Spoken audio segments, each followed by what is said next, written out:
સરકાર દ્વારા સબસિડાઇઝ જેટલા પણ ખેત ઓજારો છે, આ ખેત ઓજારોની અંદર 1 લાખની કિંમત કરતાં વધારે કિંમતના કોઈ પણ ખેત ઓજારો હોય તો એમાં લેસર કટ યુનિક કોડ મારવો ફરજિયાત હોય છે।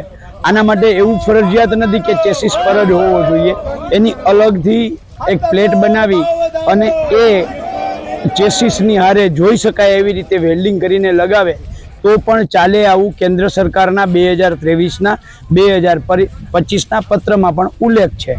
આખા ગુજરાતની અંદર એ મુજબ જ ચાલે છે, પણ તેમ છતાં માત્ર દ્વારકા જિલ્લાના ખેતીવાડી અધિકારી પોતાના તગલગી નિર્ણયો કરી, પોતાના મનસૂબા મુજબ નિર્ણયો કરી અને આવી નંબર પ્લેટ જે શું કહેવાય યુનિક કોડ હોય એ ચલાવતા ન હોય, ત્યારે એના વિરુદ્ધમાં આજે દ્વારકા જિલ્લા કોંગ્રેસ સમિતિ વતી આવેદનપત્ર આપી અને રજૂઆત કરી હતી।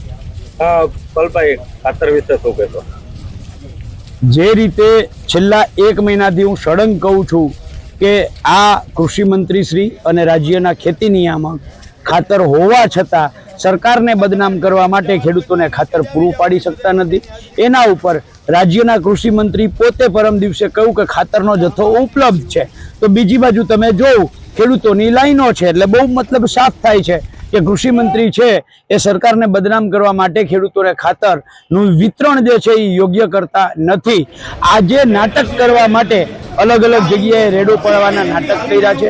આ નાટકનું પરિણામ આવનારા દિવસોમાં એ થશે, અંડર ટેબલ ક્યાંક ને ક્યાંક સેટિંગો થશે, હપ્તાઓ વધશે।